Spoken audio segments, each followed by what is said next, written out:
حي على الفلاح.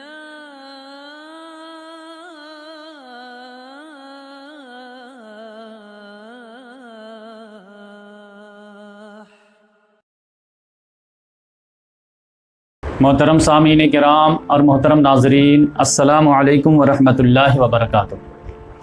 اللہ تبارک و تعالیٰ کا ہزارہ شکر احسان ہے کہ آج ہم لوگ حضرت حذیفہ بن یمان رضی اللہ تعالیٰ عنہ کے تعلق سے معلومات حاصل کریں گے۔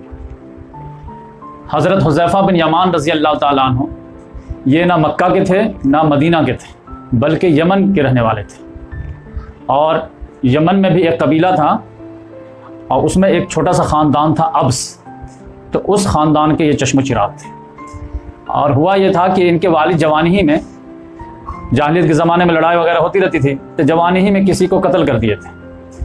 اب قتل کے بعد جو ہے ڈر سے یہ یمن چھوڑ کر کے بھاگ آئے اور یثرب میں آ کر کے جو ہے رہائش اختیار کر لیے۔ اور یثرب میں جو ہے ایک قبیلہ تھا، قبیلہ عبد الاشہل، تو اس سے دوستانہ تعلق قائم کر لیے اور انہوں نے پناہ دے دی کہ ٹھیک ہے آپ یہاں رہیے۔ اور پھر اسی قبیلے والوں نے جو ہے اپنی ایک بچی سے شادی کر دیے، تو وہیں سمجھیے کہ ان کا سسرال ہو گیا۔ اور پھر وہیں جو ہے 4-5 اولادیں ہوئی، جس میں سے ایک حذیفہ بھی تھے۔ تو سمجھ جائیے کہ حذیفہ بن یمان رضی اللہ تعالیٰ عنہ کا ددھیال جو تھا وہ یمن تھا، اور ننھیال جو تھا وہ یثرب، جو بعد میں مدینہ کے نام سے مشہور ہوا۔ لیکن یہ ہے کہ کچھ دنوں کے بعد جو ہے وہ آنا جانا، پھر جو ہے جب کافی عرصہ گزر گیا تو ان کے والد پھر جو ہے یمن آنا جانا شروع کر دیے، کیونکہ بات پرانی ہو گئی تھی۔ اب اس کے بعد جو ہے آپ صلی اللہ علیہ وسلم مکے میں جو ہے نبوت کا اعلان کیے، تو ان کو اطلاع ملی تو یہ دونوں باپ بیٹے آئے مکے میں آپ صلی اللہ علیہ وسلم کے پاس، اور وہاں پر سوال کیے، اور جب مطمئن ہو گئے تو دونوں باپ بیٹے نے اسلام قبول کر لیا۔ اور اس کے بعد ان کے والد جو یمان تھے، حذیفہ بن یمان، انہوں نے کہا کہ ہم ہجرت کر کے آ جائیں آپ کے پاس، یا آپ کی مدد کریں، یعنی آپ کی دعوت و تبلیغ کے کاز کو آگے بڑھائیں اپنے ایریا میں رہ کر کے۔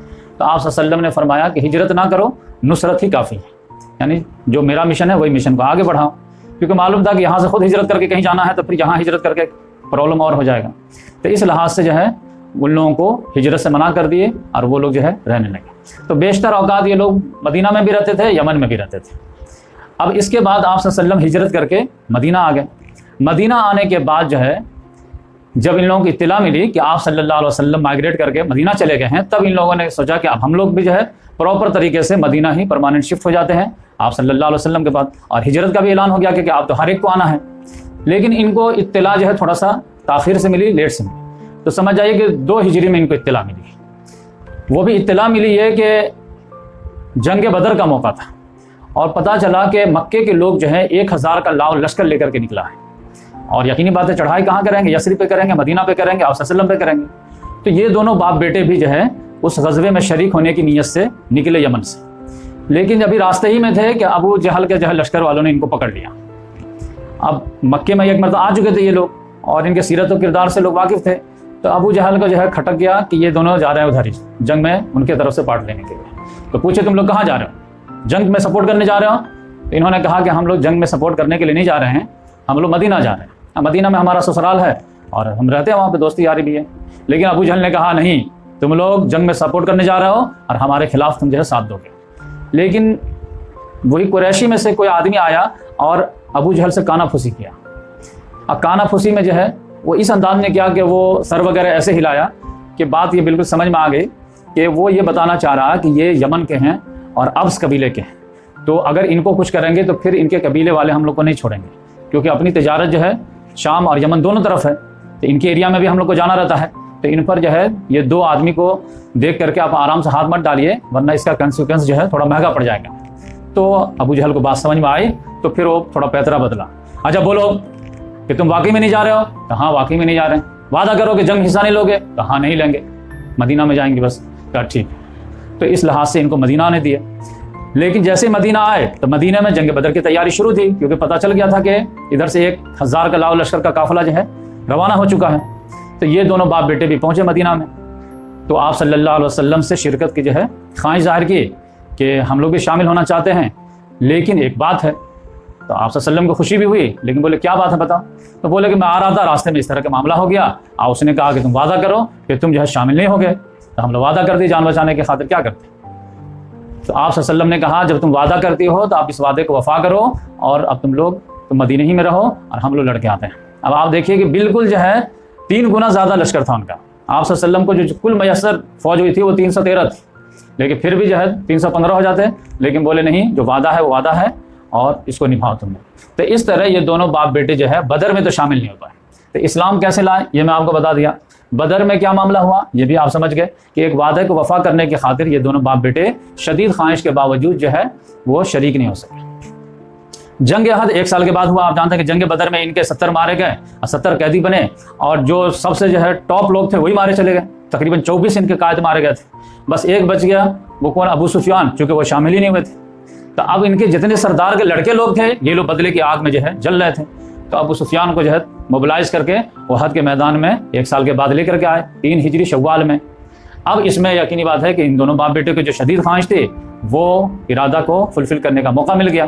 تو اس میں یہ دونوں باپ بیٹے شہید ہوئے. لیکن یمان جو تھے کافی بوڑھے ہو گئے تھے, تو ان کو آپ صلی اللہ علیہ وسلم نے جہاں پہ عورتیں بچے وغیرہ کو جو ہے سیف جگہ پر رکھے تھے وہ ڈیوٹی دے دی کہ آپ یہاں پہ رہیے. اب بقیہ مین فائٹر سے بھی رہیں گے, کیونکہ آپ جانتے ہیں کہ 1000 کا لشکر آپ صلی اللہ علیہ وسلم لے کے نکلے تھے, ادھر سے 3000 کا لشکر آ رہا تھا. لیکن ٹھیک جب فوج ایک دوسرے کو دیکھ رہی تھی تو عبداللہ بن ابی جو ہے وہ 300 کا لشکر لے کر کے نکل گیا, تو بقیہ ساتھی سب بچے. تو اب اسی 700 کو مینج کرنا تھا. جنگ بدر میں تو 3 گنا زیادہ تھے, اب یہاں پہ 4 گنا زیادہ ہو گئے. تو اس لحاظ سے ان کو اور ایک اور کو جو ہے عورتوں بچوں کے جہاں پہ تھے وہاں پہ رکھ دیا کہ ان کی حفاظت کیجیے. اب بقیہ لوگ میدان میں آئے. تو جنگ احد کے بارے میں تو معلوم ہے کہ جو ہے شروعات میں جو ہے مسلمانوں کی جیت ہوئی, اور ایک جو ویک پوائنٹ تھا وہ پہاڑی درہ, اس پر عبداللہ بن جبیر رضی اللہ تعالیٰ عنہ کو 50 تیر اندازوں کے ساتھ دے دیے تھے کہ اس کو آپ جو ہے سنبھال لیجئے, تو بقیہ پورا میدان ہم لوگ 650 لوگ مل کے سنبھال لیں گے. لیکن جیسے ہی جیت کی جو ہے خوشی میں سب لوگ درہ چھوڑ دیا, مال غنیمت سمیٹنے لگے. اور خالد بن ولید رضی اللہ تعالیٰ عنہ, اکرمہ بن ابی جہل, اس کی عقابی نیو دیکھ لی کہ جو ہے یہ درہ خالی ہے, اور اس میں سے 50 میں سے 35 لوگ چھوڑ دیے تھے, 15 لوگ جو ہے وہ چھٹپٹ نظر آ رہے تھے. 200 گھوڑوں کا رسالہ لے کر کے رونتے ہوئے چلے. اب وہ جیتی ہوئی بازی جو ہے وہ ہار میں تبدیل ہو گئی, اور مسلمان یہ ہو گئے. اب بالکل کیوس کریٹ ہو گیا, کچھ سمجھ ہی نہیں آ رہا تھا. اسی میں جو ہے کیا ہوا کہ جب گھمسان کا رن پڑا ہے تو یمان رضی اللہ تعالیٰ عنہ جو تھے یہ تو یمن کے تھے, اتنے لوگ جانتے بھی نہیں تھے. وہ کسی نے جو ہے اس کو غیر مسلم سمجھ کر کے مسلمان ہی لوگ اٹیک کر دیے. یہ جو بچوں اور عورتوں کے بات ہے وہ سمجھے گا کہ دشمن کا کوئی آدمی ہے جو بچے اور عورتوں پہ اٹیک کرنے کے لیے آ گیا ہے. وہ لوگ ان پہ ٹوٹ پڑے. اب جیسے ہی ٹوٹ پڑے تو چلا رہے بھائی میں مسلمان ہوں. اب کوئی وردی وغیرہ تو ہوتی نہیں تھی, یونیفارم تو رہتی نہیں تھی. اب اس میں جو ہے حذیفہ رضی اللہ تعالیٰ نے دیکھے کہ میرے والد پہ سب ٹوٹ پڑے ہیں. اب وہ کچھ دیر تک ڈیفینڈ کیے, اب وہ چلاتے رہے کہ میرے والد ہیں, جب تک لوگوں نے کام تمام کیا. تو اس طرح وہ یمان رضی اللہ تعالیٰ عنہ مسلمانوں کے ہاتھوں ہی شہید ہو گئے, اور جو ہے وہ اپنے آپ کو بچا نہیں پائے. اور حذیفہ رضی اللہ تعالیٰ عنہ جب آئے تو دیکھے کہ مسلمانوں کے ہاتھوں ہی جو ہے اب جیسے کہ قسمت میں جو موت لکھی رہتی ہے وہ تو ہو کے رہتی ہے.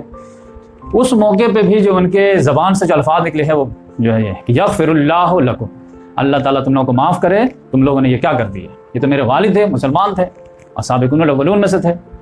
یہی وجہ ہے کہ پھر جب جو ہے آپ صلی اللہ علیہ وسلم کو جب اطلاع ملی ہے, مدینہ گئے ہیں, تو پھر اس کا دیت اپنی جیب سے ادا کیے کہ یہ مسلمانوں کی مسٹیک یعنی ہماری مسٹیک ہے تو لیڈر اس کا ادا کرے گا. لیکن یہ اتنے جو ہے فدائی تھے کہ بولے کہ نہیں, اس کو غریب غربا میں بانٹ دیجئے, مجھے اس کی ضرورت نہیں. تو اس طرح سے جنگ بدر, جنگ احد کا دیکھ لیجیے.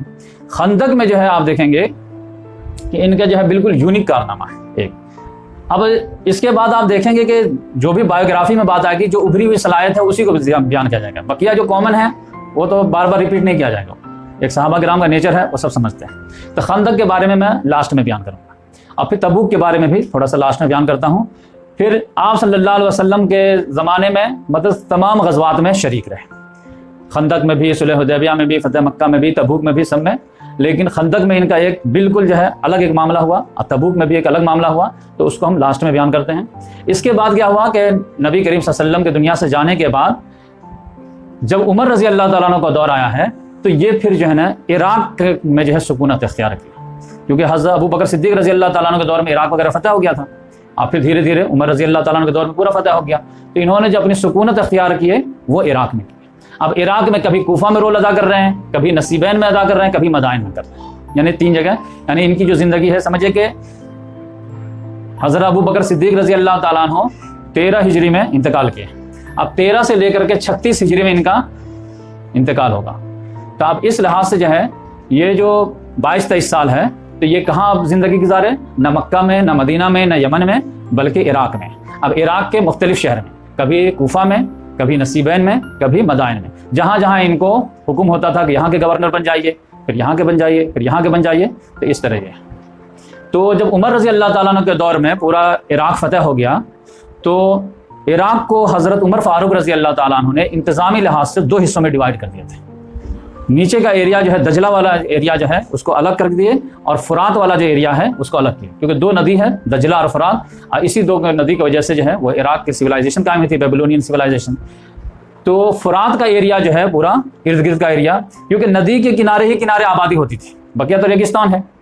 تو فرات کی ندی جا رہی ہے تو اس کے کنارے کنارے آبادی ہے، اب پھر دجلہ ہے تو اس کے کنارے کنارے آبادی ہے.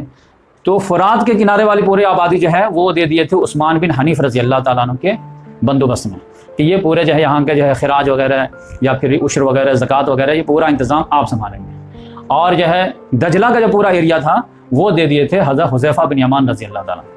تو یہ جو ہے حذیفہ، جبکہ وہاں کے دجلہ کے ایریا والے جو لوگ تھے وہ بہت زیادہ جو ہے سویلائزڈ نہیں تھے، یعنی اس لحاظ سے کہ تھوڑے شرارت پسند بھی تھے، لیکن انہوں نے اپنے ٹیلنٹ وغیرہ سے بہت اچھے سے مینج کیے، سب لوگوں کو لا اینڈ آرڈر قائم کیے، اور جو ہے زمین کا بھی اچھا سے بندوبست کیے.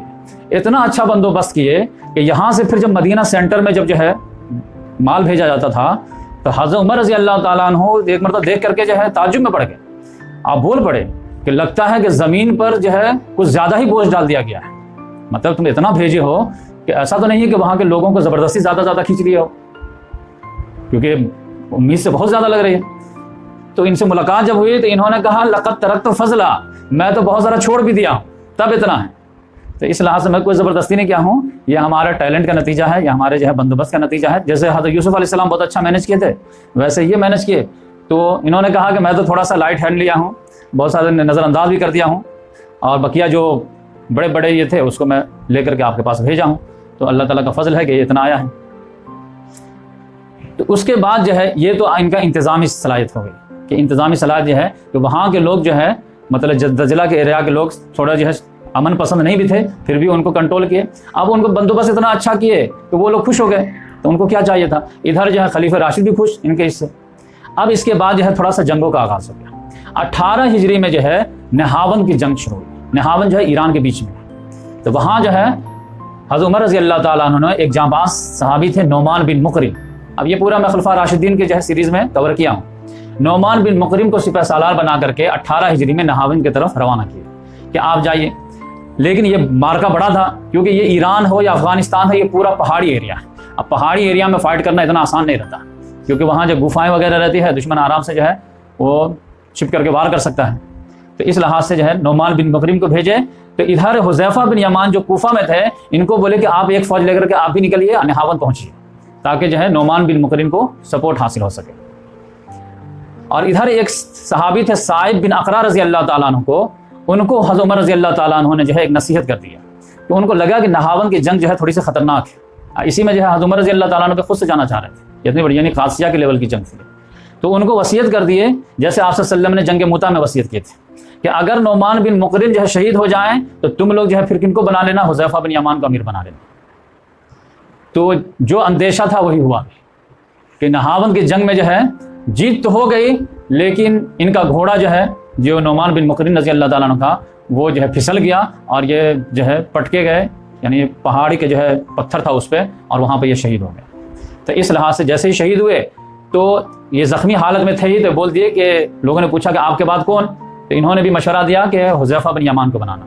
اور پھر صاحب بن اقرا آئے کہ ہم کو امیر المومنین بولے تھے کہ اگر نعمان بن مقرم کو کچھ ہو جاتا ہے تو تم لوگ اپنا امیر کن کو بنا لینا، حذیفہ بن یمان کو بنا لینا. تو اس طرح سے جو ہے وہ ان کو بنا لیا گیا.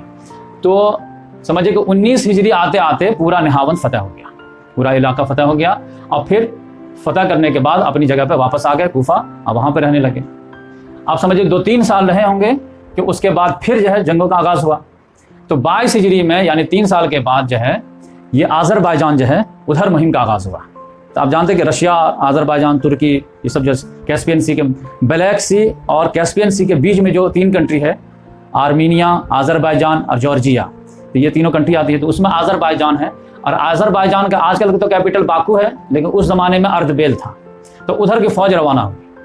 تو ان کو بولے حضرت عمر رضی اللہ تعالیٰ عنہ نے کہ آپ جو ہے اردبیل جائیے اور اس کو فتح کیجیے۔ تو اس کو فتح کرنے کے بعد بولے کیا ہے، آگے بڑھ جائیے اور موقان جگہ ہے اس کو بھی فتح کر لیجیے، اور اس کے بعد جو ہے اس سے آگے ایک جگہ تھے جیلان، تو اس کو بھی فتح کر لیجیے۔ اب یہ جو ہے بہت ٹاپ کے سپہ سالار تھے، تو اچھے لوگ جن سے مقابلہ نہیں کر پاتے تھے، کچھ جو ہے فائٹ دیتے تھے، اس کے بعد سرنڈر کر کے معاہدہ وغیرہ کر لیتے تھے۔ اب بالکل جو ہے اسی اسٹائل میں چل رہے تھے جیسے خالد بن ولید رضی اللہ تعالیٰ عنہ کہ تینوں فتح ہونے کے بعد، نہاوند کو سنبھالنے کے بعد ایک اسٹرائک دیے حضرت عمر رضی اللہ تعالیٰ عنہ اور ان کو معزول کر دیا۔ چلیے معزول، کیونکہ وہ چیک بھی کرتے رہتے تھے ایمان وغیرہ کا کہ کس کے لیے لڑ رہے ہیں، شجاعت کے لیے، بہادری کے لیے، ناموری کے لیے، تو ان کو معزول کر دیا۔ اب معزول کر یہ آیا، بولے کہ اب آپ کی جگہ پہ جو سپہ سالار رہیں گے وہ اتبا بن فرقد رہیں گے، اور آپ جو ہے عام سپاہی بن کے رہیے یا پھر جو ہے کوفہ آ جائیے۔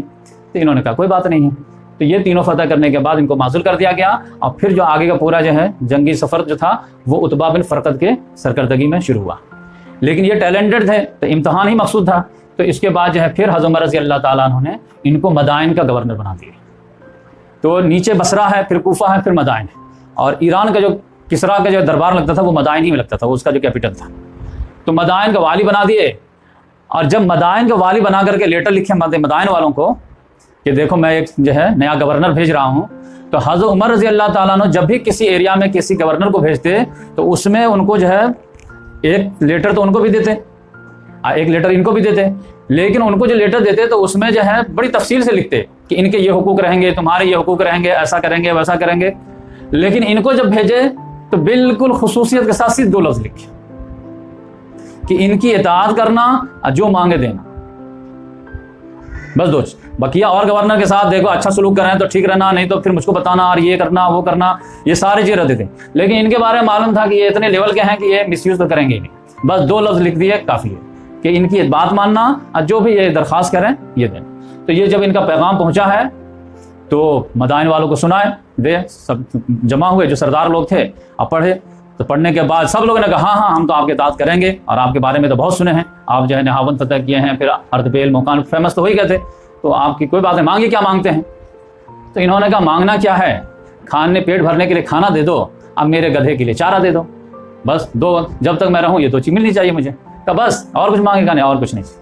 تو اس طرح بس یہ بقدر کفاف بجے، جیسے ابو بکر صدیق رضی اللہ تعالیٰ عنہ، عمر فاروق رضی، یہ سب بالکل جو ہے منیمم لیتے تھے، ویسے ہی انہوں نے بھی کہا کہ بس ہم کو تھوڑی سی چاہیے۔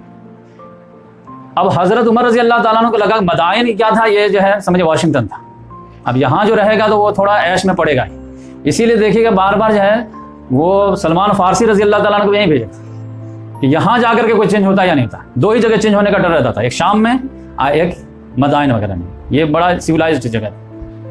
تو ان کو ایک مرتبہ بلائے کہ دیکھیں بھائی کیا حال چال ہے 2-4 سال کے بعد، کہ تھوڑا سوچ میں فرق، کلر وغیرہ میں فرق ہوا یا نہیں ہوا ہے، کھانے پینے میں۔ تو جب یہ مدینہ آئے تو حضرت عمر رضی اللہ تعالیٰ عنہ تھوڑا چھپ گئے کہ دیکھتے ہیں کہ یہ کس انداز میں انٹری وغیرہ لیتے ہیں۔ جب یہ انٹری لیے تو جیسے پہلے ایک دم خاکسار تھے ویسے ابھی بھی خاکسار تھے، تو حضرت عمر رضی اللہ تعالیٰ عنہ آ کر کے ان سے لپٹ گئے۔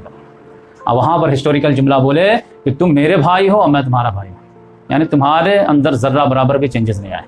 جیسے ابو عبیدہ بن جراح رضی اللہ تعالیٰ عنہ کے بارے میں بولے کہ ہم میں سے ہر ایک کو دنیا نے چینج کر دیا لیکن ابو عبیدہ پر اثر نہیں کر پائی دنیا، ویسے ان کے بارے میں بولے کہ تم میرے بھائی ہو اور میں تمہارا بھائی ہوں۔